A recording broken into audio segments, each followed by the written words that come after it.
Friends, क्या आप जानते हैं आपकी किचन में मौजूद इस चीज़ के बारे में जिसका उपयोग करने से आपके पौधे बिना किसी साइड इफ़ेक्ट के ढेरों फूल देंगे और आपका बगीचा हरा भरा रहेगा।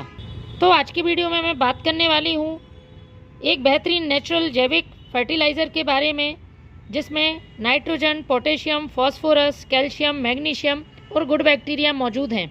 हमारे घर में आसानी से उपलब्ध इस चीज़ का सही तरह से यदि आप अपने प्लांट पर यूज़ करते हैं तो ये मिट्टी के पीएच को बैलेंस करता है।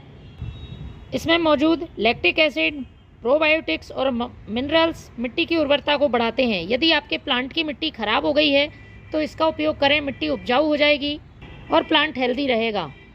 ये सिर्फ एक फर्टिलाइज़र ही नहीं, एक पावरफुल फंगीसाइड और इंसेक्टिसाइड की तरह काम करेगी।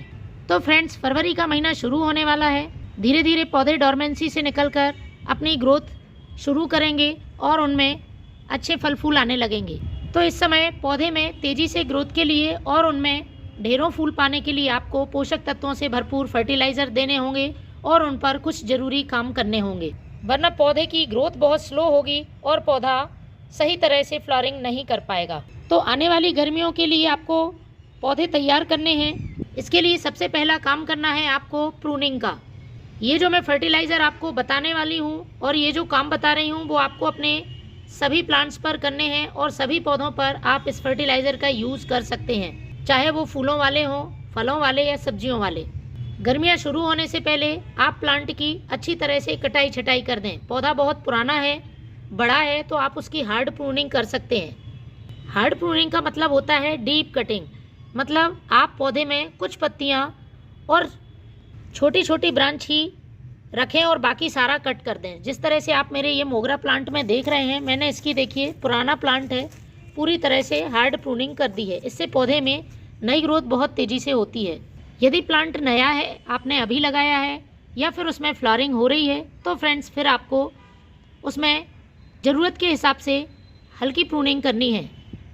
जैसे कि पौधे में जब फूल सूख जाते हैं, रोज़ प्लांट है और अभी इसमें अच्छी खासी फ्लावरिंग हो रही है, तो सूखने के बाद आपको इसकी सॉफ्ट प्रूनिंग करनी है। आप 1 से 2 इंच नीचे से इसकी इस ब्रांच को कट कर सकते हैं। दूसरा काम, आपको सभी प्लांट्स की मिट्टी की अच्छी तरह से गुड़ाई करनी है। उसमें से आप खरपतवार हटा लें, कचरा हटा लें, मिट्टी आपको बिल्कुल हल्की कर लेनी है। यदि बहुत दिनों से आपने एक ही पौधे को छोटे से पॉट में लगा लिया है और पौधा बहुत बड़ा हो गया है, तो आप उसकी रिपोर्टिंग भी कर सकते हैं, वरना प्लांट में जड़ों के लिए पर्याप्त मात्रा में जगह नहीं मिलेगी और रूट बाउंड की समस्या होगी, पौधा ग्रोथ रोक देगा। इसके बाद जो रोज़ प्लांट में एक ज़रूरी काम होता है वो है ये जंगली ब्रांच को हटाना। जब भी आप ग्राफ्टेड प्लांट लगाते हैं तो साइड से इस तरह से देखिए ये जंगली ब्रांच निकलती हैं और प्लांट की ग्रोथ को रोक देती हैं, क्योंकि सारी एनर्जी पौधा इनको ग्रो करने में लगा देता है। तो आपको इनको पूरी तरह से कट कर देना है। पौधे को पर्याप्त धूप वाली जगह पर रखना है। जितने भी फूलों वाले पौधे हैं उनको अच्छी धूप मिलेगी, तभी पौधे अच्छी से फ्लावरिंग कर सकेंगे। ये सब काम करने के बाद अब बात आती है फर्टिलाइज़र की, जो कि हमें अभी फरवरी के महीने में अपने प्लांट्स को ज़रूर देने हैं। वो है ये छाछ, जिसे हम मट्ठा या बटर मिल्क भी बोलते हैं। आपको 2 से 3 दिन पुराना मट्ठा यूज़ करना है। इसमें आगे मैं 2 चीज़ें और ऐड करने वाली हूँ, जिससे कि पौधे के लिए इसके फ़ायदे और भी बढ़ जाएंगे। तो फ्रेंड्स, पौधों की संख्या के हिसाब से इसको आपको कम ज़्यादा ले लेना है। इसका यूज़ करते समय 2 बातों का ध्यान रखें। पहला, आपको बिना छाने इसे अपने प्लांट पर यूज़ नहीं करना है, क्योंकि इसमें कुछ इस तरह से फैट पार्टिकल्स होते हैं, तो आपके प्लांट की मिट्टी में ये जम सकते हैं, या फिर यदि आप स्प्रे कर रहे हैं तो स्प्रे बॉटल को ख़राब कर सकते हैं। 2 तरह से आप इसका इस्तेमाल कर सकते हैं। तो सबसे पहले हम इसे छान लेते हैं। आप इसका स्प्रे भी करें अपने प्लांट पर। दूसरी बात, आपको इसे बार बार रिपीट नहीं करना है, महीने में 1 बार ही आप इसका इस्तेमाल करेंगे।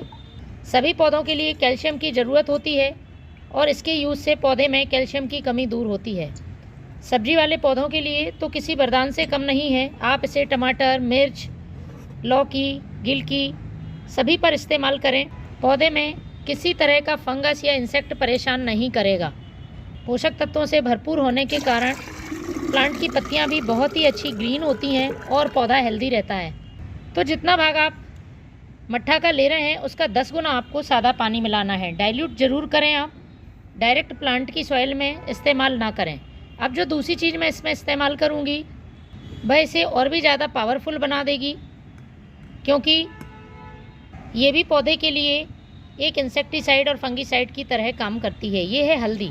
आधा छोटा चम्मच हमें हल्दी पाउडर डाल देना है।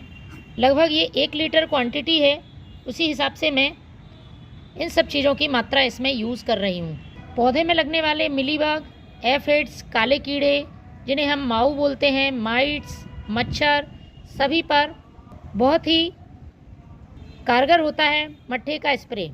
दूसरी चीज़ मैं इस्तेमाल करूँगी हींग। हींग भी हम सभी के घर में मौजूद होती है। ये प्लांट की मिट्टी को इंसेक्ट, फंगस और चींटियों से फ्री रखती है और इसमें कुछ पोषक तत्व भी मौजूद होते हैं जो पौधे की ग्रोथ में मदद करते हैं। हींग में बहुत तेज़ गंध होती है और इस गंध से कई इंसेक्ट तो प्लांट की मिट्टी में आते ही नहीं हैं, तो हमें ज़्यादा मात्रा में यूज़ नहीं करना है। 1 लीटर मट्ठे के लिए मैं ले रही हूँ 1 चुटकी हींग। चम्मच में माप करें तो 1 छोटा चम्मच से चौथाई चम्मच माप के आप हींग पाउडर डाल दें। यदि आपके पास हींग का पाउडर नहीं है तो आप दाने वाली हींग का इस्तेमाल कर सकते हैं। दाने को पीस लें और फिर इसमें इस्तेमाल करें। इन सभी चीज़ों को हमें अच्छी तरह से मिला लेना है और उसके बाद 2 तरह से अपने पौधे पर यूज़ करना है। लेकिन दोनों ही तरीके एक ही प्लांट पर इस्तेमाल नहीं करने हैं, या तो आप स्प्रे करें या फिर मिट्टी में डालें। तो मिट्टी में डालने के लिए आप पॉट की साइज़ के हिसाब से क्वांटिटी इस्तेमाल करें। बस ड्रेनेज होल से बाहर नहीं निकलना चाहिए, इस बात का आपको ध्यान रखना है। इसी तरह से स्प्रे बॉटल में भर के आप इसको स्प्रे कर सकते हैं। पौधे आपके बहुत ही हेल्दी रहेंगे फ्रेंड्स, और उन पर अच्छे फल फूल आएंगे। तो आप भी छाछ का इस्तेमाल अपने पौधों के लिए महीने में 1 बार ज़रूर करें। Thank you.